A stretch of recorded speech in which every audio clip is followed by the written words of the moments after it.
Gareth P Jones is a children's author, TV producer and performer.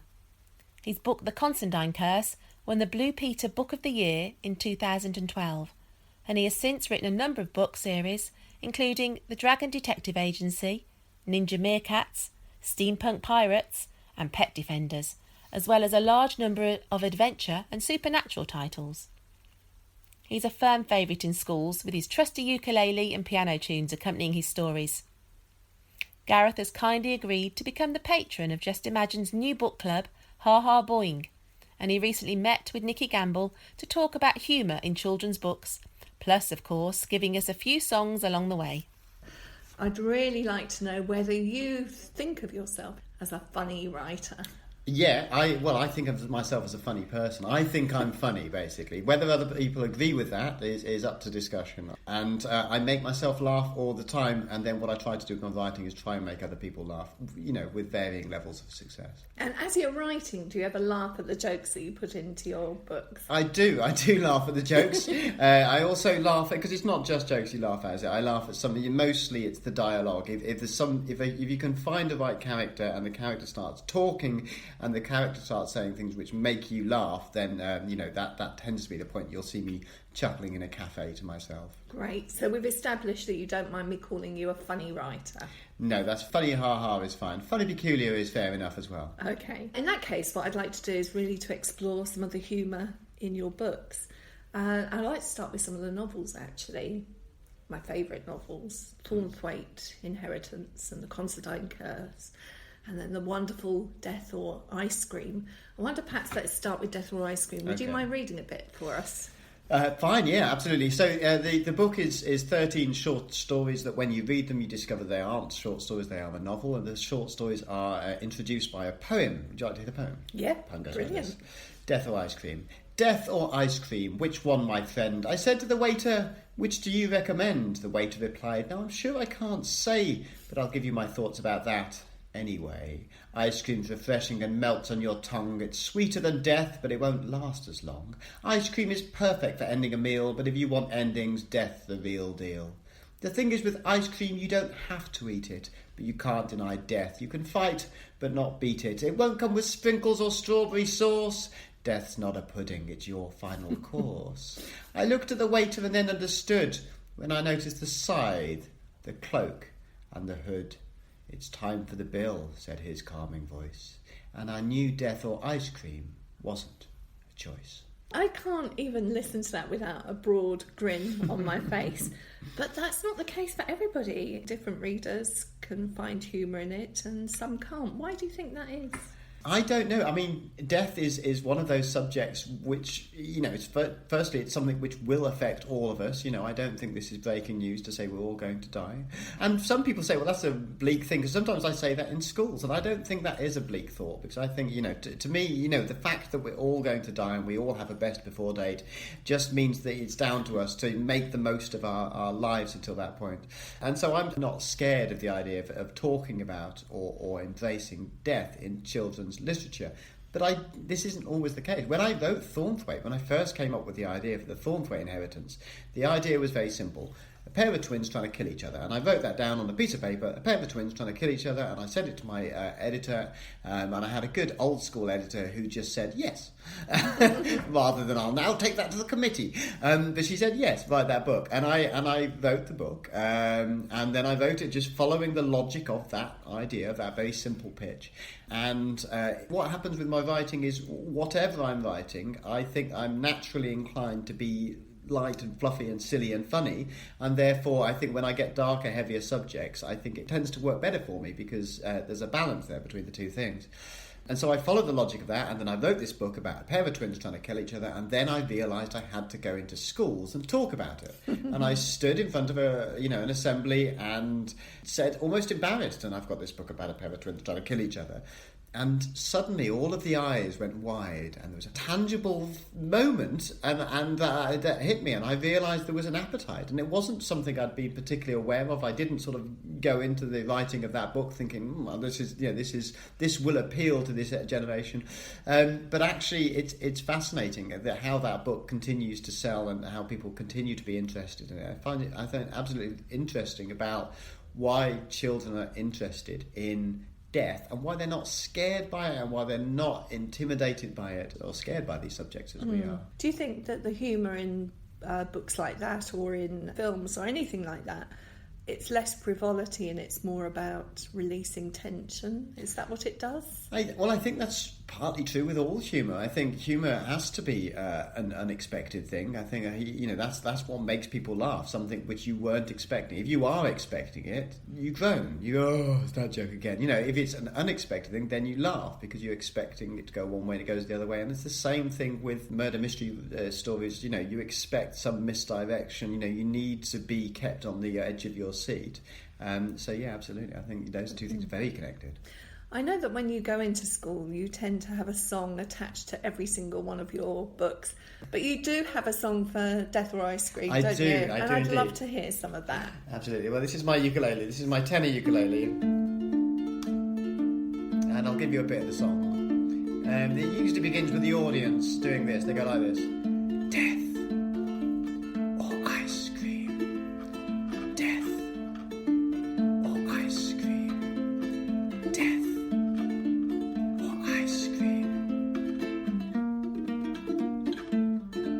The song goes like this: would you sell your soul for a sorbet?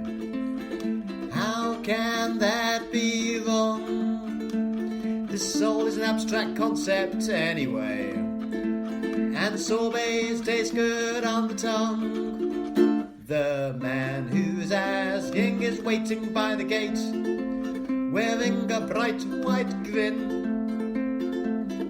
But another fellow also lies in wait, beckoning you to come in. Don't go in there, no, no, no, no, no, no, no. Death or ice cream. It goes on like this for a while. Death. It's quite hard to stop and do this after a while. Or ice cream. Death. They could quite happily do it for the next hour, really, the kids. Or ice cream. You get the idea. Brilliant. And they're very, very catchy, your songs, it has to be said. Turning to your latest book, The Daily Joker. Yes. Completely different kind of humour in this. So tell us a little bit about what we have here. Okay, so The Daily Joker, maybe I'll start with the reason I ended up writing a joke book. My publisher said to me, would you like to write a joke book? Because I'd written a few jokes for a magazine called Scoop, and so I'd been doing a few joke pages for them. And one of the people who works at the same publisher also works on that magazine. And so she, when they were talking about doing a joke book, said, let's ask Gareth if he wants to do it. My instant reaction was one of fear, because the idea of writing a whole load of jokes to fill a book is a terrifying prospect. People don't think of jokes as things that are written. They think of things as jokes. You hear them, you tell them, you remember them. People don't think about them as things where you sit down and write them. But I was going to have to. I wasn't going to compile a book of jokes. I mean, anybody could compile a book of jokes. You go onto the web and you type in jokes about this, and it's not very hard to do that. I wanted to actually write them, but the idea of filling a whole book myself was terrifying. But the thing is with humour is so often collaborative, and I spend a lot of my time, as do many writers, on Twitter, just panicking. Basically, we spend all of our time on Twitter going, it's so hard being a writer. And I have various friends that I've made on Twitter, and sometimes I meet them in real life and we get on too. And one of those friends is Rachel Delahaye, and Rachel and I have never met, and we've written a book together now. We've never met, and we spend a lot of time joking on Twitter and playing with puns and word playing and all that sort of thing. And so when they asked me, would you like to write a book? I said, I will co-write a book. And then I asked Rachel whether she would do it, and she said yes. And so then, and it was quite useful, because then when we were having the initial panic of, how do we do this? We could then calm each other down and just sort of get down to the business of writing jokes. And then we could read each other's jokes and we could be critical and say, okay, it has to be. I did want to make sure it was a joke book where if I was to randomly turn to any page, I won't be embarrassed by the content of that page, and I'll be happy with that joke, which is more or less true, I think. I mean, what I've discovered actually is that with a joke book, you are weirdly vulnerable. My mother-in-law pointed this out when it's a book where it has a joke for every day of the year. She turned to her birthday joke, she read it out, and I don't think she knew I'd written the book. She said, "Oh, that's awful."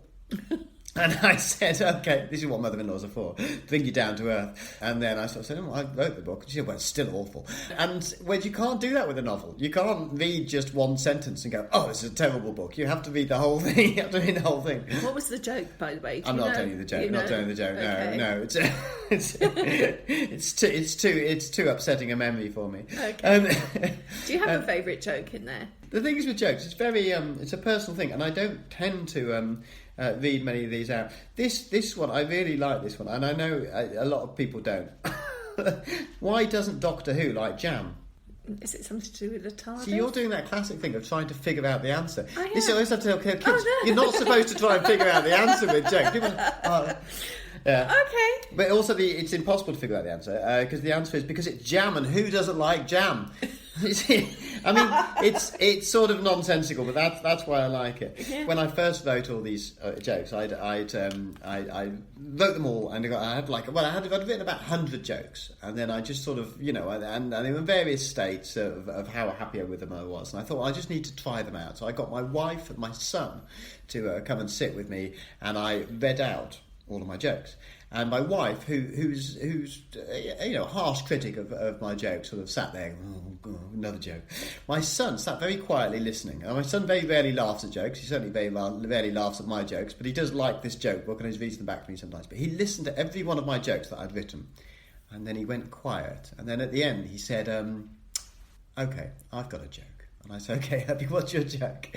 And he said, "Why is it okay to punch a tennis player in the face?" And you see what I like about that is that the setup line it makes you laugh. And I said, "I don't know, why is it okay to punch a tennis player in the face?" He said, "Because it serves them right."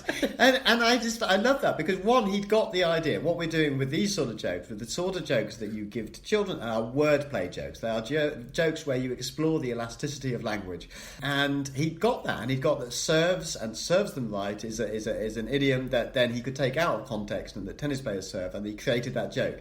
But it's not funny for that reason. It's funny because he's saying it's okay to punch tennis players in the face, and that is it's not okay. So it made me think differently about how I would then talk about this book, because it's one thing to write about a book, and it's another thing to talk about a book. And actually, the joke book is what I really love about what Rachel and I and Nigel, who did the illustrations, have done with this book is that actually this is a book where you can read the jokes, but it gives you challenges. It sets you challenges to write your own jokes. And so if you think you read one of my jokes and you don't like it, you have a challenge to write your own one, and you can get your pen and you can write all over this book. It's not one of those books where you're not allowed to write. You're allowed to write all this, scribble all over it. You write your own jokes, do your own cartoons, and at the end of the year, hopefully you've enjoyed some of our jokes, and at the end of the year you will have your own joke book, which will be a document. You will have documented all of the jokes you've written yourself, and so it just feels like a very different interactive thing to have made.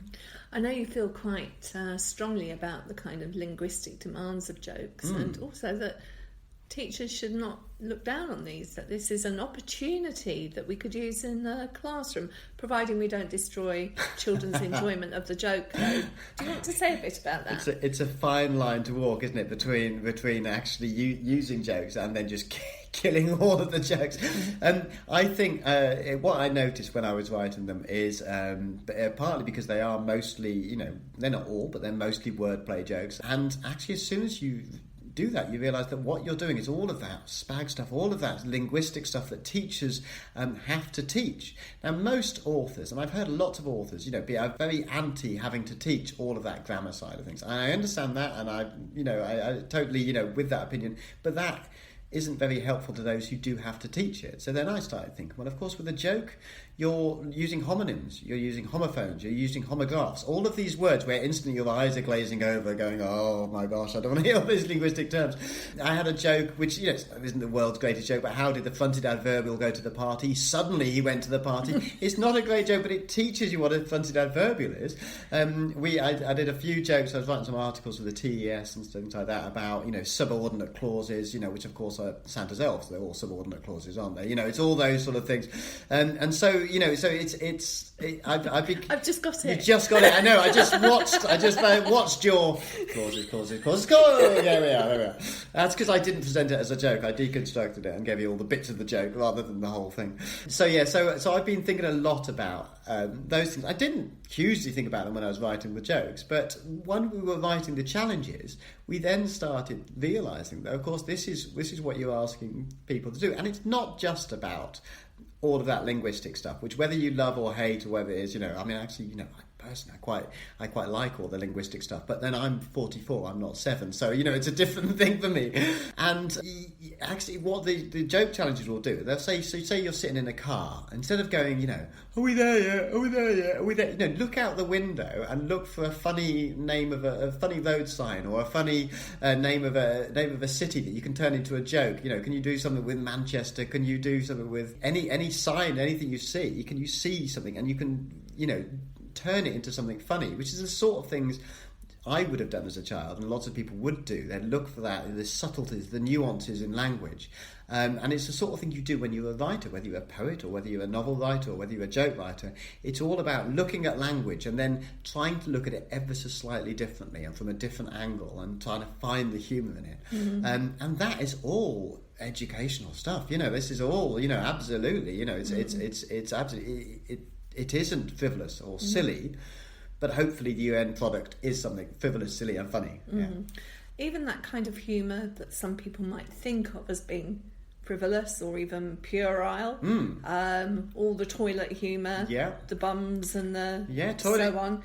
It's not without meaning for the child, is it? I mean, there's quite a lot that's been written on the psychology of humour, for instance. Absolutely. We're getting a bit serious here, but do you want to say? We are, and I think you're right. We again, in the book, we talk about toilet humour, and we say, actually, psychologists will say that this stage is important to go through. So actually, when you do a bum joke, your teachers and parents might disapprove, but this is perfectly valid because it's playing with taboos, isn't it? And it's working out what the boundaries are in the world. And actually, that's a very important aspect, is that you need to work out when the right time to tell those jokes is and when the right time to giggle about bums is, and whether it's whether you go around to your grandparents or whether it's just when you're playing with your friends. There's a big difference, and these are the sort of things, the lessons that you need to learn in life.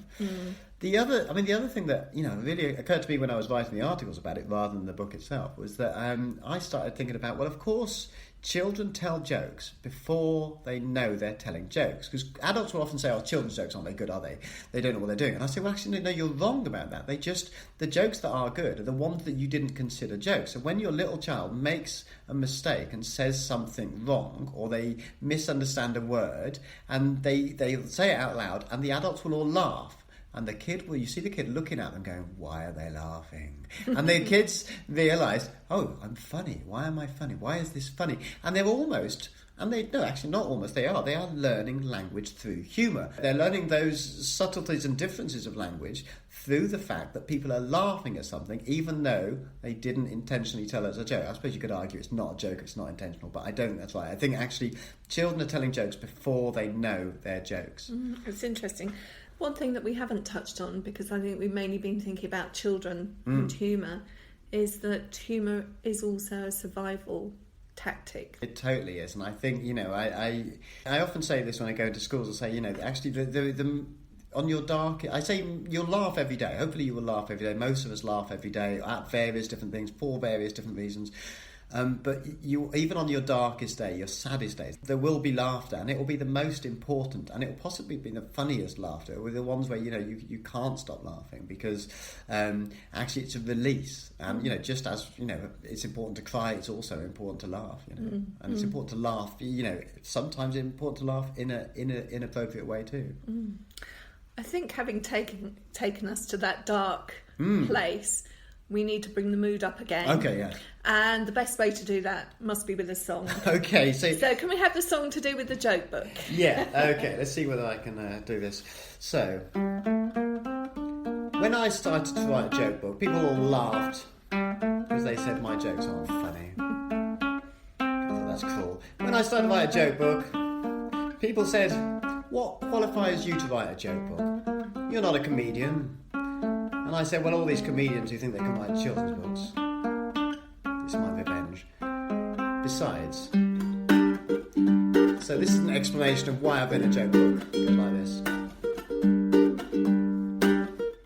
I'm a certified silly man, a real pun slinger, trigger happy vigilante, so pull my finger faster, pun on the draw, funny through to the core. By the time I'm through, you'll be on the floor. I'm a word player, jokes you'll say. This is laughter of a listen, I'm the mayor. I'm electable, delectable, through the intellectual, a syllable, fight with that non-conceptual. Okie doke, Nikki. Are you ready for my first joke? Are you ready? Yeah, I'm ready. I said, okie doke. You ready now? I'm Yeah, ready. here comes my first joke. Oh, I'm nervous about this. Why did the amphibian cross the road? Don't know. He was tethered to the chicken, so he got towed. Toad doesn't pull to a type of frog. Well, I want to make you laugh, but I see that I'm not. Knock, knock. Who's there? Thanks. Ghost. Ghost who? Go stick it to the man if he says you're not funny. Those second-rate comedians do it for the money, not me. You see, every laugh you get free. Unless you book me for a school, then I do charge a fee. Because I gotta pay the bills for the kids in my home. Go to Warstones, ask for Gareth P Jones. Okie doke. Are you ready for 4 more jokes? Ready. Okay, yeah. She looks nervous. I said okie doke. Here comes... 4 more jokes. Some of them you'll know. Why was 6 get a 7? Oh, I don't know. 7, 8, 9. My dog. Where do computer programmers do their washing? They do it online. Online. I was Yeah. getting there. My dog has no nose. How does he smell? Bad. Awful. Yeah. Yeah. Right. I've got a musical computer. This joke always goes straight over the head of the kids. I've got a musical computer. It's a computer that's musical. It swears a lot. It's Adele with a sky full. It's Adele. That's right. Apple crumble, Mr. Tumble. The question is, do you have a joke, Nikki? Oh no, I only know the earwig one. Okay. Have you just given away the punchline? No. Okay. Okie doke. We're just going to finish off now with Nikki's joke. Who's there? Wait. Who's there? No, that's not right. Thank you very much. It's a good song. Brilliant, Gareth. I would like to just tell our listeners that we're really excited to be launching a new book club for children around year 3 age, and it will be largely about funny books, not exclusively. It's about high interest. Yeah. And we know that children aged 6 to 8 in reading surveys, they often say that humour, funny, comedy is their reading preference. So about 2/3 of the books in the book club are going to be funny books. And I'm so thrilled because today you've agreed that you're going to be the patron of our Yes, funny club, which will be absolutely. called Ha Ha Boing. Nice. Yeah. Which is my joke. It's the sound of a man laughing his head off, but the head bounces on the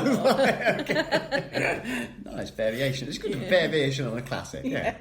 So, Gareth, thank you so much for coming to talk to us today. It's been a laugh. Thank you very much for having me. Lovely to talk to you.